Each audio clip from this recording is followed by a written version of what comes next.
Okay, we are recording, Anja. Great to see you. You too. Nice to see you again. Yeah, we met in Bulgaria. Lauren, you remember now that you've seen Anya's face. Yeah, big shout out to Plamen and all of the Bulgaria Bitcoiners. That was a great event. And It I was a mean, great well, weekend. is that where you're from, or that's where you live, or? I am German. I'm not Bulgarian, but I've had this as my base for the last 4 years. I just became an accidental digital nomad 4 years ago. Uh-huh. And yeah, I've been traveling a lot, but this was my home base that I always come back to in between. Yeah. All right. Well, we'll get into all of that. Digital nomads, all of the Bitcoiners listening, they want to hear about how they can exit the fiat system and live more of a free life. And certainly, if they're not married and don't have kids, then they can be very free. Yeah. Obviously, for people like myself, as I look at one of my four kids sitting next to me, we did do it. We did it for like 2.5, 3 years, full on nomad, digital kind of like. You can do it with the family. You Yeah. can, yeah. Yeah. I wrote a book about the Dan Ah. life. So it is possible. So there are no excuses. So for anybody listening, yeah, stay tuned because we're going to get into all of that kind of stuff. But Lauren's going to fire away with the first question. Okay. Why did you make Bitvocation? Ooh, okay. Um, I didn't set out to make Bitvocation. I think it found me. I just wanted to find a way to be of service to the Bitcoin community because I have been a Bitcoiner for a long time, actually almost 10 years, I realized. 2015 was when I first got into it. And I made a little detour through crypto and Web3. I was working in this industry. And then, yeah, in 2023, 2 years ago, I decided I'm a Bitcoiner. I want to hang out with the Bitcoin community and be of service to them and not have a day job in crypto and be a Bitcoiner in my private life. So I went to the conference in Prague with the intention to figure out how to be of service to the Bitcoin community. And yeah, I met many people there who wanted to work in the industry and who were like, oh, tell me how you work in the industry, wider crypto industry. Tell me how I can do this too. And so I realized, this is how I can be of service. This is what people want. And I remember I also went to the booth of Bitcoiner jobs because they were the main, and still are, I think, the main job board. And I asked them, are you just a job board or do you also coach people, educate people, or provide just more tools and resources? And they were like, no, we are mainly a job board. So I was like, then I'm going to do that. So that's how this started. But I didn't have the name yet. The name Bitvocation came a few months later from ChatGPT, I think. Yeah, I remember Nathan at Bitcoiner Jobs. He had the booth there. Yeah, big shout out to him because yeah, they've done great work. Like Yeah. he Yeah. managed to extricate himself from his fiat day-to-day life, which was in recruitment. So it was a Mm. perfect fit for him because, well, he had the expertise Yeah. and he loves Bitcoin, and that's just exactly what you've gone and done. Yeah. Yeah, not same sort of path, but different in terms of we are not a great recruitment agency, and I don't have a background in recruitment. I have a background in efficiency as a German and as an operations manager. So I just often see things that are missing or could work faster or better or could be easier for people. And yeah, so that's what I'm trying to do with Bitvocation, just to make job search in Bitcoin easier for Bitcoiners. And having one job board like Bitcoiner Jobs is fantastic. But there are many companies who are not advertising there. So we want to capture all of them. So this is how the Telegram feed also came about, because we actually scraped only Bitcoiner jobs just to make it, because I was like, okay, I can check on Bitcoiner jobs every day to find a job, but wouldn't it be much easier if the jobs came to me? It's just, I want to have them delivered to my phone. So that's how this started. And then later, when we realized that not every company actually advertises there, we also started scraping all the careers pages of every single, well, maybe not every single one, but we are capturing really a lot of Bitcoin companies and scrape them directly. So we have the full picture and not only Bitcoin and jobs. Does that make sense? Yes. Yeah. Yes. So if you want to find a Bitcoin job or be aware of what Bitcoin jobs there are, you can follow Anja's company, and that's scraping all of that information. Do you also keep an eye on their Twitter feeds? Because I know a lot of Bitcoin companies, they just try and do it themselves. They just tweet and put out like the different roles that they're hiring for. Not really, because when they tweet a link to their website, to their careers. So that's where it is. Capture that, yeah. Right. Okay, perfect. So yeah, you've captured the whole thing then. Yeah. Yeah, and the nice thing is now that we have all of this data, we can also actually produce job data reports, which also nobody had before. So that's also really interesting. Yeah. I've seen that as well. And so you write that in kind of article form? Yeah, so we have two. We started doing this less than a year ago. I think in September last year, we started monthly job reports on our Substack. And but yeah, 2024 was the first full year that we've been scraping data. So we also made like a proper annual fancy job report in a PDF and everything. Yeah. So that's what we're going to do every year from now on. Yeah. So how does the business make money? Is there a way that people pay subscription fee, or what's No, the... yeah, we are still figuring this out. So I'm very transparent. Like you can see our complete income on Geyser Fund. Yeah, so which was around $1,000 for the whole year for the whole team. Oh man, right. Yeah. Okay. So we are a passion project, really coming from a place of service. And we have to figure out, we have ideas, and right now with AI and everything, finally we can really accelerate and implement them. But this took a while to figure out our place and who we serve, because I've been very clear from the beginning that we serve job seekers first and foremost, because recruitment agencies serve employers. And so they are the ones that pay them, and the job seekers are actually the product that's being sold. And I'm sure many job seekers have also often felt like a product, or at least not like a valued customer. So that's why our business model is really different, the business model that we're still figuring out. But I'm very clear that our target group is the job seekers. This is the group that I want to make a difference to, and that I want to make life easier for. Of course, at the same time, we can also help employers by building like we are building really a talent pool now of Bitcoin professionals. We have the POW Lab, the Proof of Work Lab, which is our inner circle community for because most of the things we offer are for free, but for the people who do want a little more guidance, whether it's LinkedIn or, well, there's all sorts of things that are related to job search. They can pay us a few sats. It's super cheap. It's all on Geyser Fund. And it's like a membership basically. But by building this and actually hanging out with them, because it's a Telegram group, it's a private Telegram group, we actually get to know them. So when startups come to us and say, hey, do you know a good UX designer or customer support person? I can say, yeah, I have someone in our community. So that's what we're building. And so I don't want to build a recruitment agency, because I don't have a background in that. Plus, I don't want to do headhunting everything. And also, my hunch is that I have no evidence for that, but my hunch is that you cannot just copy paste this fiat recruitment model onto the Bitcoin world. Bitcoin just works differently. So I'm trying to do something different, and it's an experiment. We will see if it works out. And if we never make money, then it doesn't work out.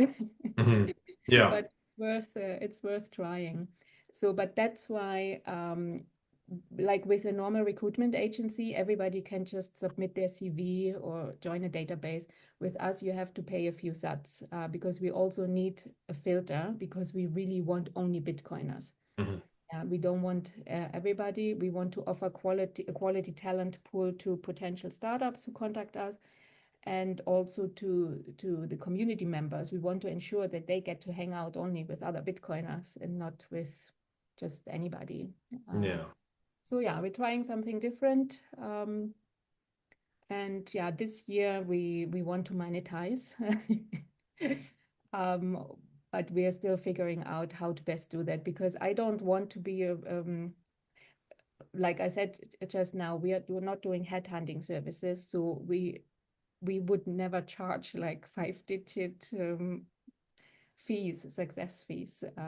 Yeah, the usual, like the way it would generally work is if somebody hired somebody from your, say they come to you and said, we need X, Y, and Z, and you send across 5 people and they hire one of them, then like in the fiat world, you would charge them like 20 to 25% of their first year's wage or something. And that's how you make your money. But you don't want to do that. We still want to charge some kind of fee, but something that works for startups in Bitcoin. Yeah. So it could just be like a referral fee, because we also do a lot less work. We don't do headhunt. I mean, recruiters, headhunters, they do a lot of work. That is probably worth getting paid for. I've been on the inside there. I know how it works. I could lift the lid on a few things. Yeah. I'll share them with you in a minute. But yeah, Okay. go on. Well, I cannot judge this because I have no knowledge about this. All I know is that 95% of companies in Bitcoin are startups who cannot afford these high fees. And I want to be of service to them and find something that works for them. And so that's why maybe it could just be a flat fee of like a referral fee or something if we find them. Because also I want to encourage also our people in the Power Lab to, if I see something, I will go apply for this, or did you see this job offer, whatever. So I don't want to be like, I will refer you so that I get the money. But no, I just want to be free and help both parties to connect and find each other, and ideally make a few sats in the process. Yes. Cool. Okay. Well, any further questions, Lauren?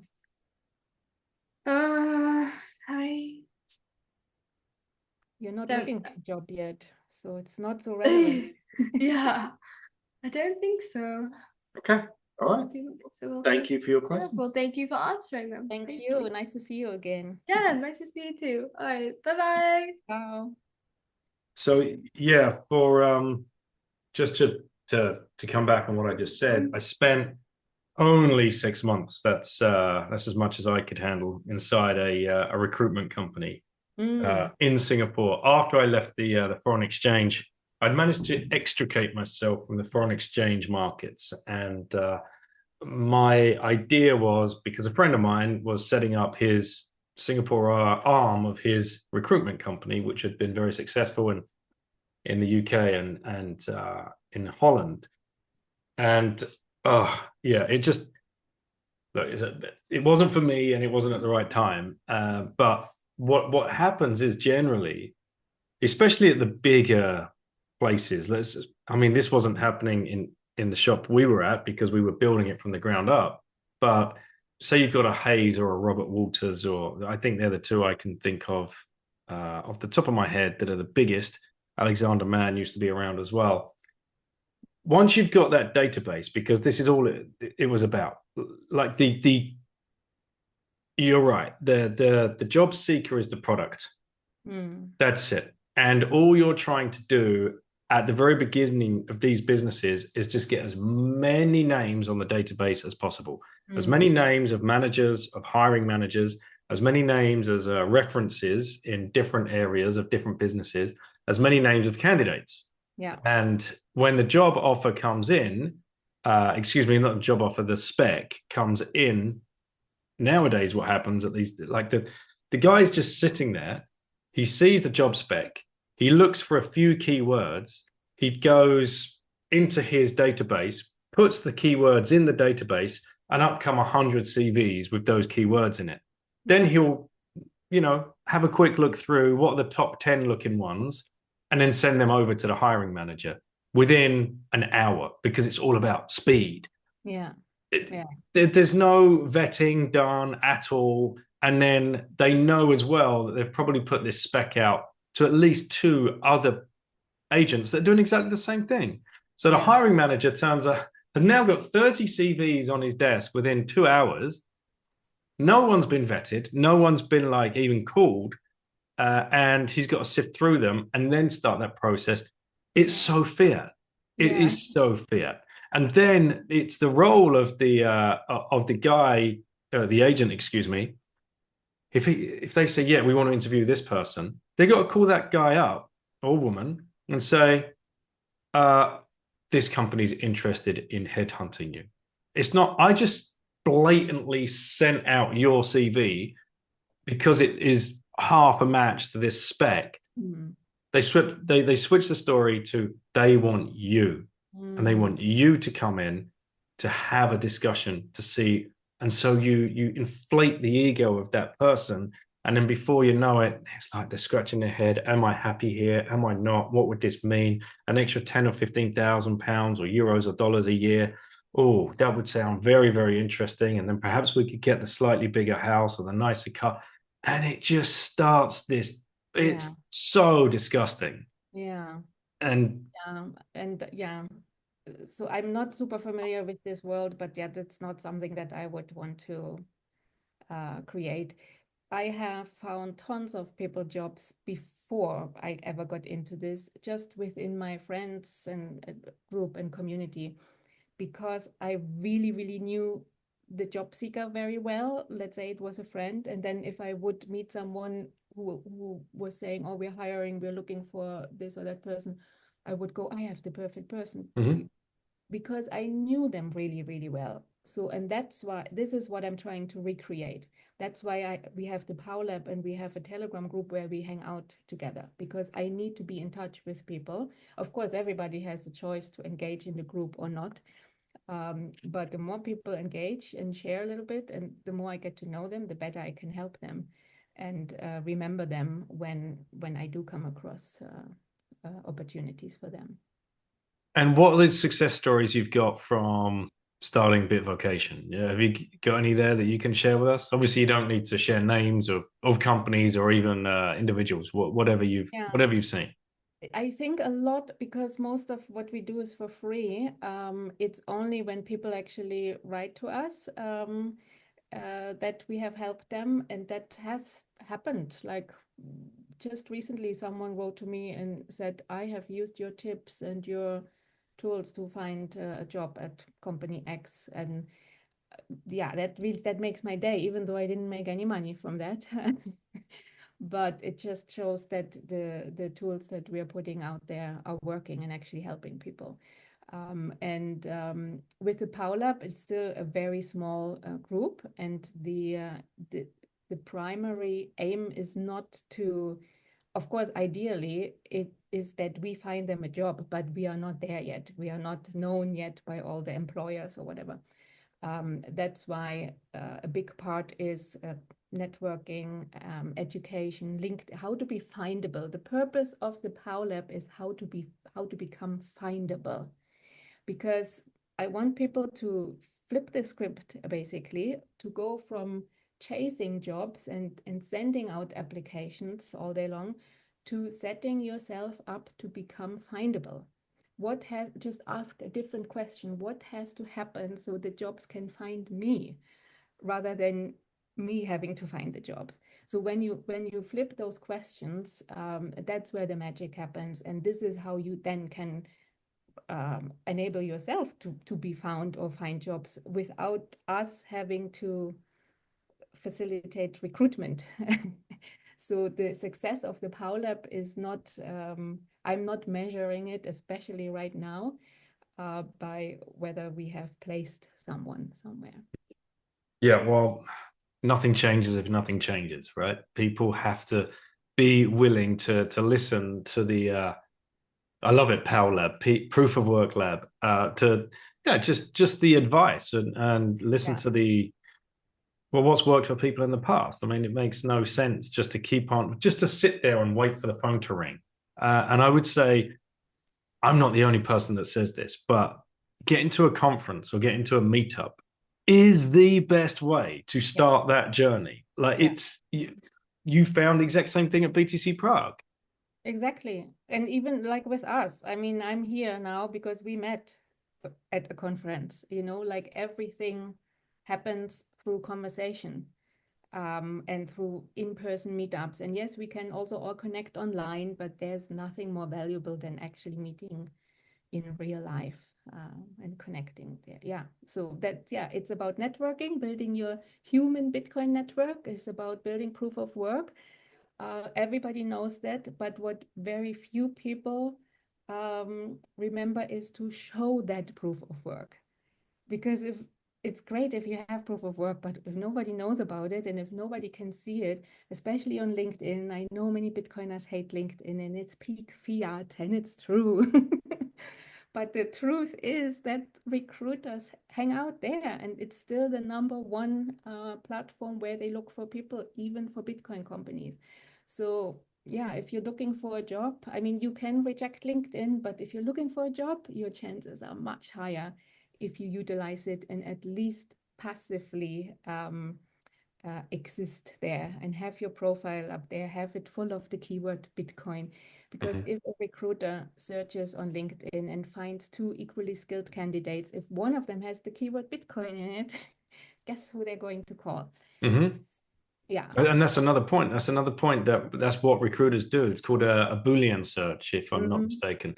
Yeah. They'll do a Boolean search in LinkedIn and they'll have 3 or 4 critical keywords, Bitcoin obviously being one of them, and then the role that they're looking for.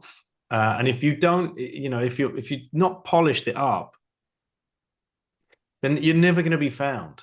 You're just Yeah. not. And yes, you could go to you might meet in person by chance at a conference. That is a very high possibility. But if you don't have the time, the means, the money to get to these conferences, and you're sitting there with your fiatized LinkedIn, and if you're not posting, right, I'd imagine you've got to be at least semi-active. And I know this. Yes, I hate it. I do hate it. Uh, Thankfully, I don't have to interact there. But if people can use it, it is a tool. And if you are trying to find something, um, this one's tricky though, because if you're on LinkedIn and you're posting about Bitcoin and you don't want to be the Bitcoin guy or girl in your office in your day to day, Yeah. have you found ways around that? Is there things, Um, perhaps just reposting things that doesn't look too yeah. obvious, that's got the keywords in, or I'm not sure if it's still that bad now to be known as a Bitcoiner.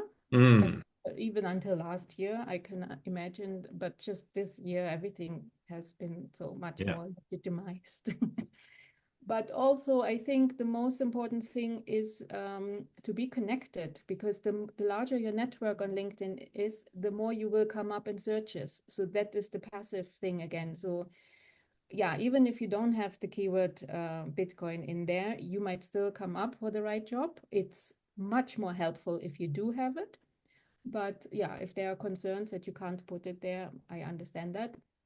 But also, I think you don't even need to post that much as long as you have a large network. You just need to make sure you have the right people in your network. Like what I did 2 years ago when I Mhm. decided I'd go full Bitcoin. I unfollowed everybody who's not talking about Bitcoin. The nice thing, I just want to say, there are really a lot of Bitcoiners on LinkedIn. So it's not as bad as you imagine. You can make it your Twitter or whatever. So there are, if Mhm. you follow the right people, You can uh, curate your feed, exactly. right? So you are in charge of your experience on LinkedIn, Mhm. like everything. And yeah, I unfollowed everybody who's not a Bitcoiner. I accepted only, until now, I accept only connection requests from people who either have the keyword Bitcoin right there in the first 40 characters, because that is what shows when you receive a connection request, or if they send a message and say, hey, I'm a Bitcoiner, whatever. That's what I accept, and everybody else I don't accept. I don't follow anybody who's not talking about Bitcoin. So I have a very, very curated and specialized feed. So I have a good experience on that. Okay. Well, no, that's very good advice. So the Telegram group, I think you almost like 1.4, 1.5 thousand subscribers to that. Yeah. Yeah, and I mean that's amazing. Well done. And you're posting in there as the jobs come to you. Did I just go straight into the Telegram group? So it's like live. It's up to them as soon as you know about the job offering, it's there. Yeah. It's so we scrape all the time, and not like in real time, but every few hours, several times a day, and the posts go in the feed directly. Yeah. So yeah, I noticed you've got the BTC Prague one in there. They're looking for a COO. Yeah. That'll be a great team to join. You've got some, yeah, like if you're a lawyer and you want to work in Bitcoin, the legal department at Zappo are looking, and engineering there as well. Who's this one? Mara are looking for in the finance department, employment type unknown. So you don't have the exact spec, but you know now that Mara are looking for somebody in the financial division there. And What's also, this? if sometimes it's just maybe that the scraper doesn't pick it up because it's in the wrong space or place. So if people just click through on the job title, then they can see the full job description on wherever we scrape it from, either on Bitcoiner jobs or on the Mara or Zappo page directly. Yeah. And Rizzo's looking for help with his Bitcoin history stuff. There's loads on here. Yeah. And there's something there, you know, a lot of people I think get kind of bogged down in that they want to make the full switch. So I'm sick of my 9 to 5. I want to do 9 to 5 over there instead of over here, without perhaps thinking about, if I could just pick up a side gig like helping Rizzo with research in my spare time, which I love doing anyway, and helping him with some, you know, pointers and links and sources and ideas and copywriting or proofing or being the first to read it for a couple of $100 a month, then that's your first kind of step out. Exactly. And many people, I don't know if this is only in the Bitcoin community, but I have not experienced this anywhere else before. Many people are happy to contribute even without pay. Of course, with pay is better, value for value, but just to get your first proof of work by contributing, like just to be able to get the experience and to be able to say I had my first Bitcoin job. That is often already considered value for value. Yeah. And of course, the more you can put on your CV or on LinkedIn or wherever, the easier it will be to be found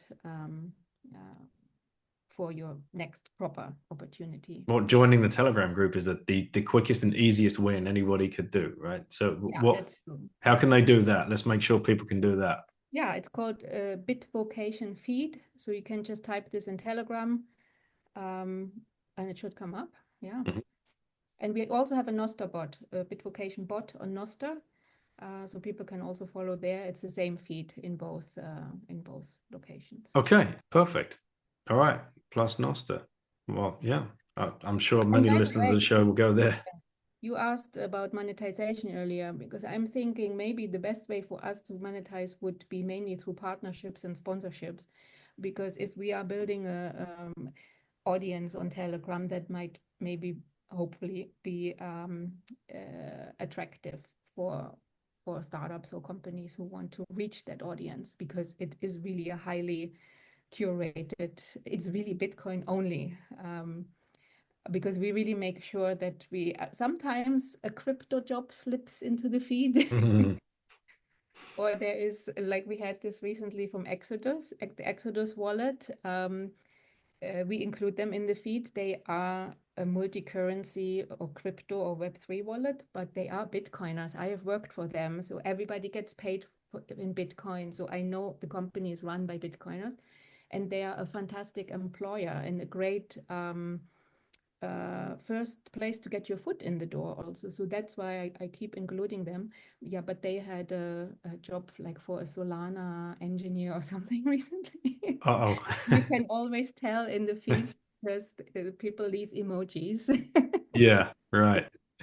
And if I do spot them, I just delete them. But yeah, so we really try to keep it absolutely 100% Bitcoin only so that it's very clean, because that's what I realized 2 years ago was what was missing, because there are other Telegram channels with crypto jobs or Web3 jobs, but there was Yeah. no 100% Bitcoin job or Hmm. complete, and that's what the community wants, of course. And Bitcoin's a much better niche.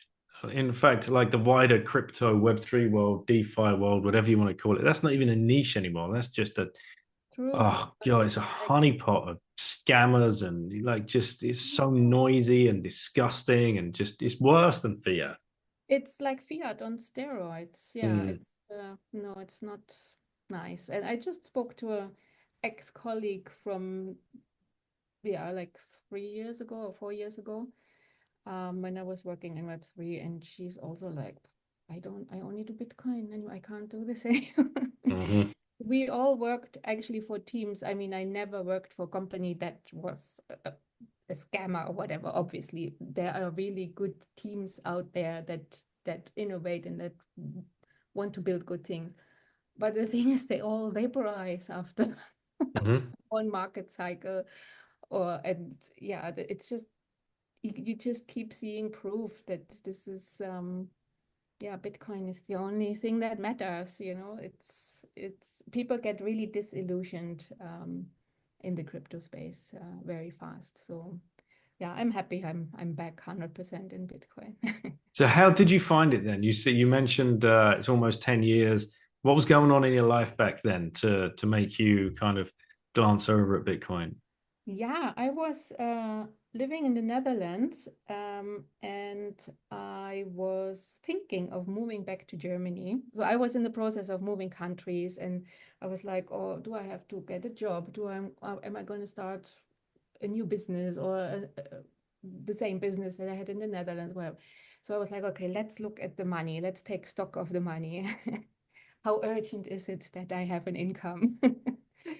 And yeah, so I took really like inventory of all my finances, and I realized that everything that I had been taught as a good German to save money just didn't work anymore. And it was stupid to save money in the bank and not get anything for it. And yeah, so, and luckily I like numbers, I like money management and everything. So I was like, okay, I have to learn how to become an investor. I was never taught, it's not in the German mentality. We are savers, we are not investors. So I enrolled in a course, an investment course, but like a traditional one where you learn about trading stocks or investing in stocks and stuff. And yeah, I really liked that course. I learned lots of valuable things. But when it came to actually putting my money in this for real, I just couldn't do it, Right. because I had also learned so much about how our money system works in this course, and also through on YouTube on extra rabbit holes, that I was like, I cannot, I just can't. I cannot contribute to the system with my money, because when you put your money in, you put your energy in, you support this with your energy. And then someone in that course asked asked about Bitcoin. And the trainer was like, don't touch it. It's way too volatile and too dangerous. And I thought, oh, Bitcoin, I've heard this, because I had heard about it in 2013. Like all of us, we heard it way before we took it seriously. And back then I dismissed it. But now that I was really in this mindset of fixing my money situation, I was like, okay, well, let's look into this. And yeah, so I did look into it. And since I was already studying our money system, and then I had this contrast of this new money system, yeah, it took me ages. I studied for over a year before I finally put my first money in Bitcoin. But that's how this happened. Yeah. And in the end, I like when I did put my first money in Bitcoin, it was so easy. Like I could just like energetically, I just knew this is the right thing. This is where I will invest my energy from now on. This is the new system that I want to support. But I cannot possibly put any money in the stock market or oil or all of these, I don't know, all these fiat things. I cannot. I'm not saying they're bad, but me personally, I cannot put my money in there. Mm-hmm. And that's more of a, like, you can just feel that, like yeah. that. Yeah. Had you read about like the formation of the Federal Reserve? Had you gone down that kind of rabbit hole? Maybe because everything happened sort of at the same time. Yeah, it was either after I put my first money in Bitcoin, because you consistently you keep educating yourself, you know. So I don't know if it was before, what was all around that time that I learned all of this stuff. And yeah, I'm very open to conspiracy theories also. So I'm learning things that are the opposite of what I always knew or believed. So whether they are true or not, I just in the end I go with my intuition and what feels good for me. And so in that moment it was Bitcoin, and I also got kicked out of that course because I put my first money in very early in 2017, on the 3rd of January actually, and I didn't know the significance of the 3rd of January back then. And that was the best time, because I don't know if you remember that year. Mm-hmm. And so within a few weeks my money just multiplied, and I just couldn't believe it. So back then it was mainly about the money. Right now I'm like many of us, I'm in Bitcoin for other reasons, but back then I was trying to fix my money situation. And so I was posting in this course like, wow, you have to look into Bitcoin. I got kicked out, yeah, because the trainer really didn't agree with it. But I was like, also because he was saying it's too volatile, don't touch it. But I'm like, but as traders, you're teaching people to trade. You need volatility. The more volatility, the better for traders, you know? So yeah. I Anyway, wonder what that guy's doing now. Probably still selling the same bullshit course. yeah, or maybe he's in crypto, probably. Yeah. Oh my gosh. Yeah. So what started changing for you then over those next couple of years? More, you know, esoteric stuff that happens to us all. Like it bar none. Before you know it, you've changed so much since that first purchase. If you're still, and if you've just held on to it for 6 months, your brain is getting rewired every second. Every block, there's a new rewiring of your brain, and it still happens. And it's really tangible and noticeable, and everybody's gone through the same kind of process. Do you remember the first couple of things that you started as soon as you questioned money and financial markets? What was kind of the next domino for you to fall? I started onboarding others. This is again, like this happens throughout all my life, that my businesses find me, like with Bitvocation. When I get excited about something and then other people see it, because I remember I was in Thailand in a hammock and I was looking at my wallet and I was like, my eyes must have been so big. And there was this woman walking by. She said, "What's happening on your phone? You know, something really interesting seems to be happening on your phone." I'm like, "Bitcoin." You know, she's like, "What's Bitcoin?" So I started telling her, and she bought Bitcoin on that beach. Wow. Like in that, you know, and not the same day, because 2017 it was not so easy to buy Bitcoin. There were much less apps and services for that. But yeah, so she became my first student, or I don't know how to call it. So I fell into like onboarding mainly women back then too, because they all think, not they all, correction, many women think they are not good with money, not good with tech. And then you have Bitcoin, which is like a double whammy of money and tech. but everybody just needs a teacher that speaks their language. So and I went through the same thing, so I had the right words to help them and onboard them. So that's what I started doing back then. And yeah, and then later, like 2017, we all remember this was like the crypto boom year. So I also got into all of these other currencies, and which was really fun. I mean, I have to say, it's fun as long as it goes well and you know how to not lose your money. And then, yeah, I started working in the industry for like Exodus Wallet and then other blockchain projects. And then, yeah, after a few years, I came back and concentrated on what matters again. But I'm very happy to have the exposure to crypto or to Web3 because I think I also learned through contrast. I need to see and experience first what doesn't work, or maybe it seems to work in the beginning and then in the long run it turns out, no, this makes no sense. And then just to come back and remember the signal amongst the noise. Yeah, exactly.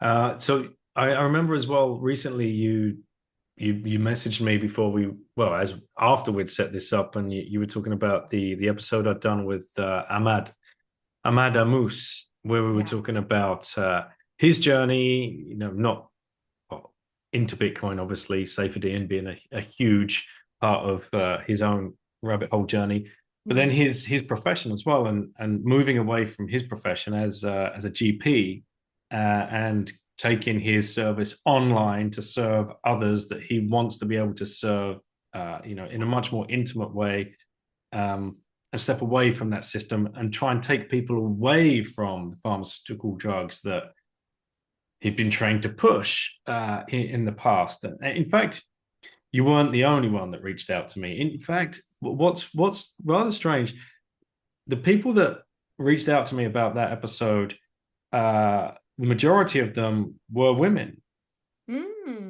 that were like, "Oh my God, I'm so happy you had Ahmad on to like explain everything." And I'm trying to figure out why would that be?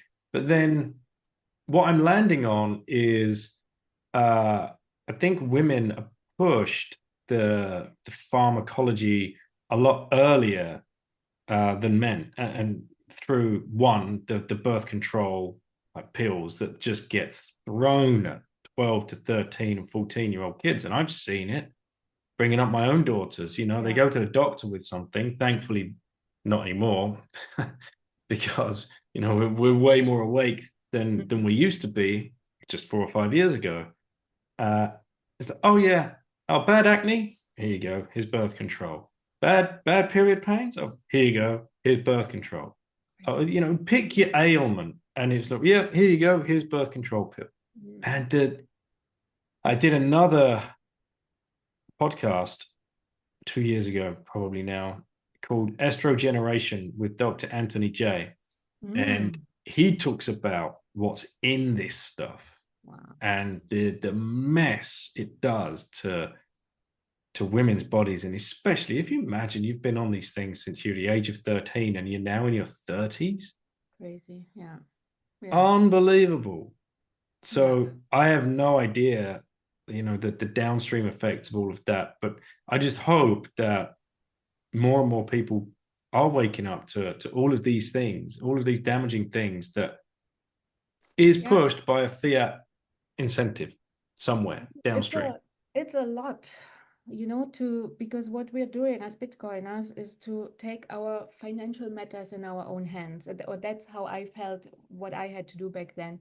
But the same thing happens in every single area of life.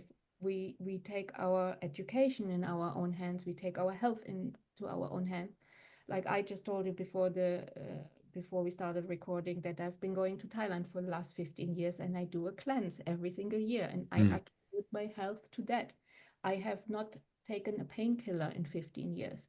I do not take, I think not only twice, but longer before I take any pill or any pharmaceutical something. But also I've been lucky because 15 years ago, one of my best friends when I lived in the Netherlands was a naturopathic doctor. And so I learned a lot from her, and how much you can fix with food by eating differently or natural remedies. And yeah, so I don't, if I can avoid it, I will not take any pills. I mean, I'm glad they exist in case of emergency. I mean, things have their place, but if I try to prevent things, and we are not taught to prevent. We are taught to fix symptoms. Not even taught. We go to the doctor and they prescribe something, and then we take it. Not us, you and me, but general population. So, but yeah, I have a lot of compassion also for people, because people have busy lives. They have families, they have businesses, they have full-time jobs, and you have to pick the things that you can invest time or mind space on. Not everybody has energy for that. The only reason that I had time to study Bitcoin is because I was moving countries during that time. And yeah, I didn't have a job. I didn't have a business yet, or I was in the process of figuring stuff out in when I moved to Berlin back then. So I had 1 or 2 years of not doing much and not not being distracted by daily life, so that I had the opportunity and the time to study Bitcoin during that time. That's what I can say in hindsight. I did not enjoy this time and not having an income when it was happening. But I have to say, I'm a great money manager, so I can take myself through 1 or 2 years of not having an income. So, but yeah, I just want to recognize that not everybody can do that. Yeah. So we often wonder, like, why don't you study Bitcoin? Why don't you eat healthy or whatever? People don't have time for that. And maybe you and me, or us, people who think we are awake, whatever, we also have blind spots and don't do certain things. Yeah. Yeah, for sure. And that's why I'm always interested to hear about like the latest rabbit hole, Yeah. like it's well, I heard a quote earlier. It's not about having an open mind, it's about having a critical mind, I think. Something along those lines anyway. So when you're presented with something, so much has happened over the last year that again I've changed. Listening to Jack Cruz, Dr. Jack Cruz, he came on a podcast. He opened my eyes, to the light. And then you have Anja and Tristan over at Daylight Computers, and they back up what he's saying. And then you have Ahmad as well. He's been doing a lot of research into this and backing up that. And he's like, oh shit. So we're surrounded by this EMF, like this is the non-native electromagnetic frequencies, and here we are. Okay, it's all right at the moment because we've got natural. Well, not too much because it's coming through the windows. Anyway, it's not dark and we're not looking at our screens, so we're all right. But I wear the blue blockers in the evening, and started doing that. People thought I was absolutely crazy. But just before we started this call, I was like, "Where's my orgonite? I have to show you." Yes, the orgonite. There's another one. Hang on. Here's my orgonite. 1 second. Here we go. Here's one of them. That's exactly the same one I have. Right. So we have these dotted around all over the house. Yeah. And that was a result of going down the Wilhelm Reich rabbit hole and learning about his life. And what I love doing is, like, you get presented with something. I was actually gifted that. So now it's in my hand. I'm like, damn you. Now I have to learn about this. So I've got to go and pick up some more books. Yeah. And I started learning about Wilhelm Reich and how he was silenced and suddenly disappeared. He died suddenly the day before he was leaving jail. And why was he jailed? Well, he was jailed because of his work with orgone energy and building orgone accumulators, which were basically solving cancer by somebody sitting inside something the size of a cupboard that was made out of inorganic, organic, inorganic, organic material tightly pressed together, which was drawing in energy from the ether. And then you get into like this whole, what's the ether? I thought that was just, it's not fucking shitcoin, by the way. we're talking about we're talking about energy, and which was heavily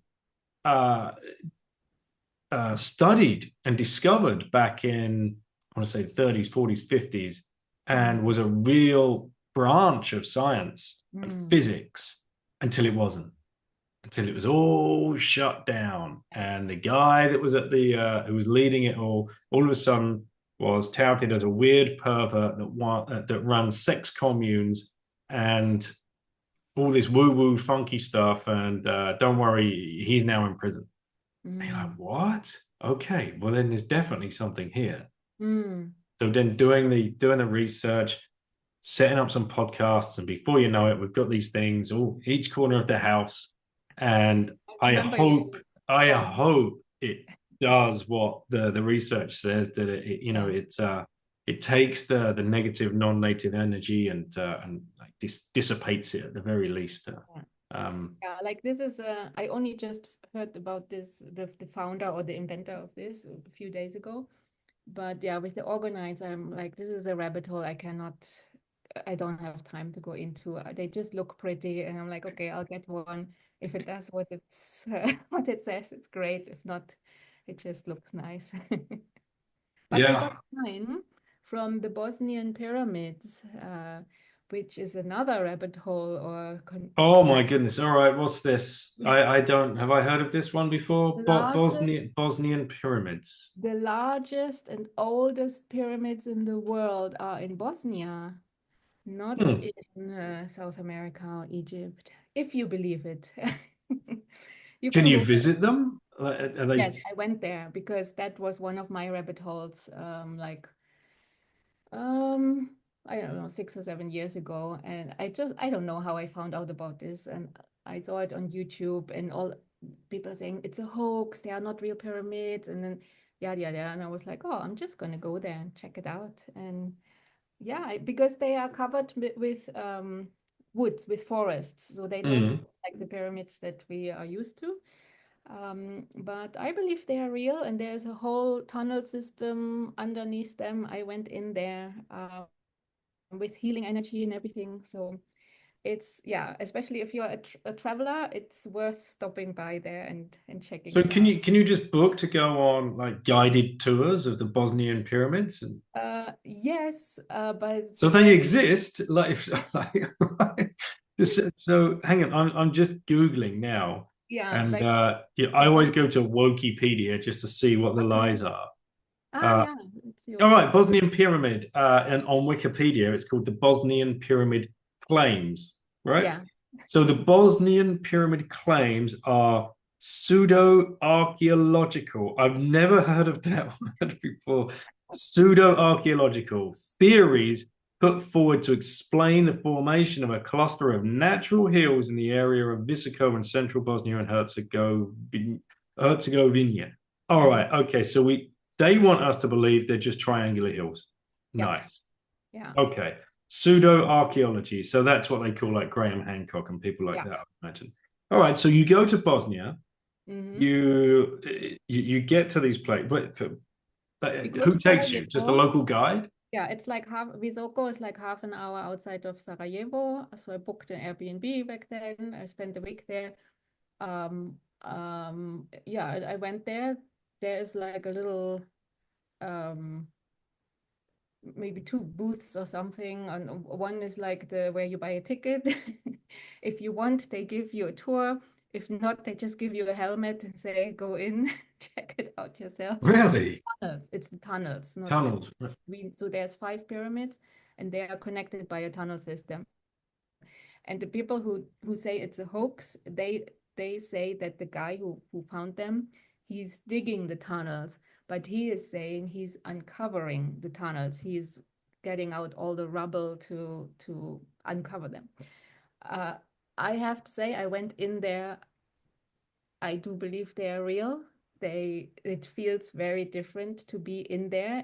I felt super safe. It's like 300 meters. It's really deep tunnels. I just walked in there by myself. It really feels like it's not made by us, by humans. Wow. So I don't know. It's just something interesting. So in the Smithsonian magazine from 2009, it talks about this guy, Sam Osmanagich. Manovich or something. Yeah, Yeah, exactly. Met him. Osmanagich or Yeah, he's there. Osmanagich. Excuse Yeah. me, Bosnian listeners, for not being able to pronounce the name.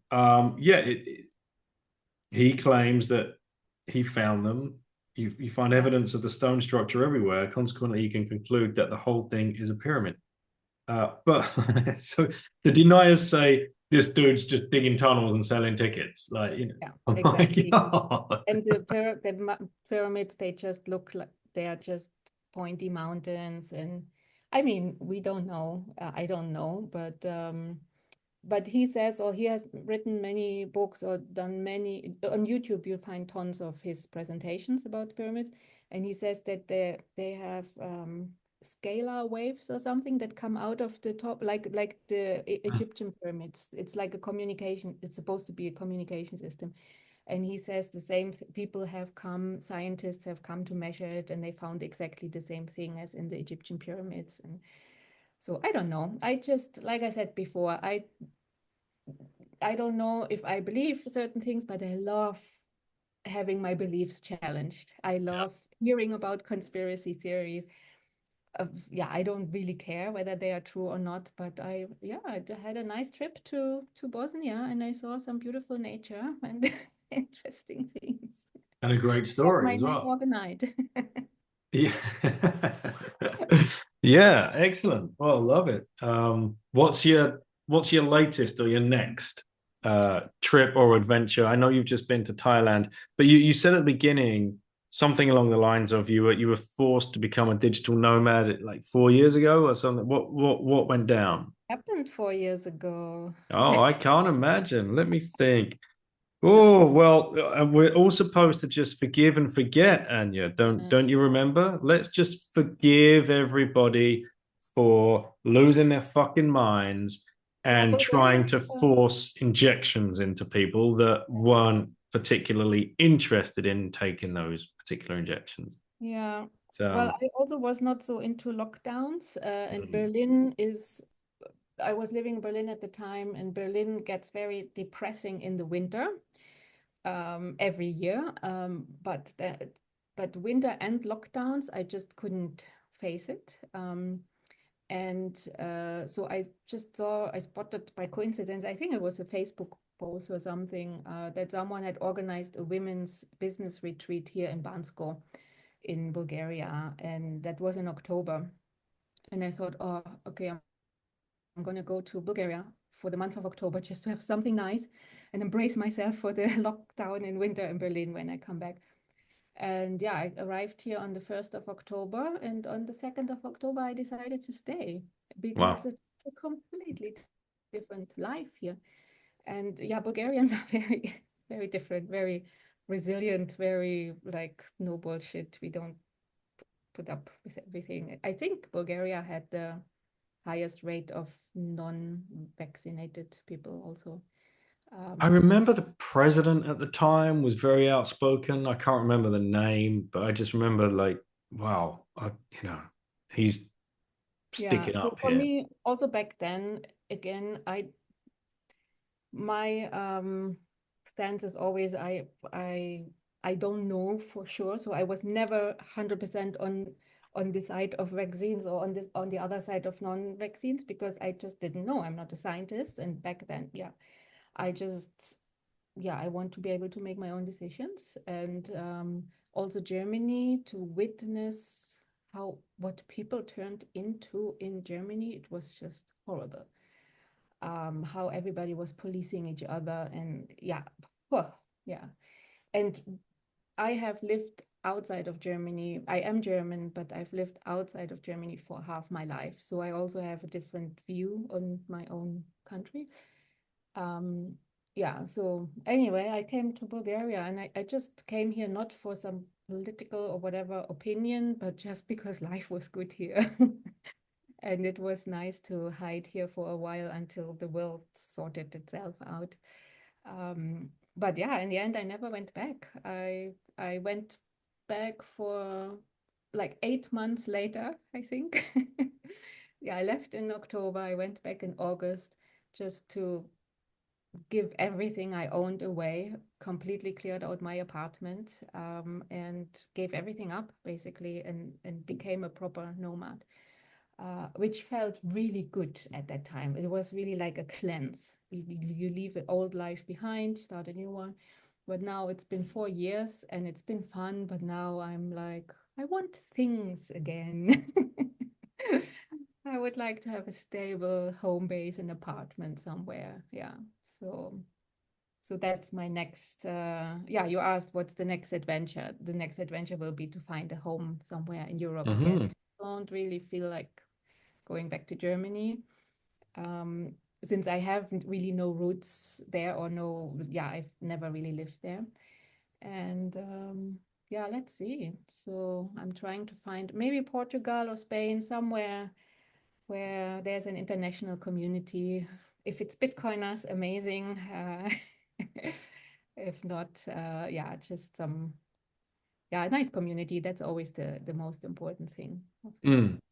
Yeah. Well, best of luck with that. Thank And you. will you be going to any of the conferences this year to try and find those communities, or are you giving any Yeah. presentations again? Because you gave a presentation in Bulgaria about Bitvocation, which was very good, by the way. I like the fact halfway through it, you said people don't talk to each other enough. Take 2 minutes, turn around and start, say hello. And you had to stop us all talking after about it. It's like, all right, no, on with the talk.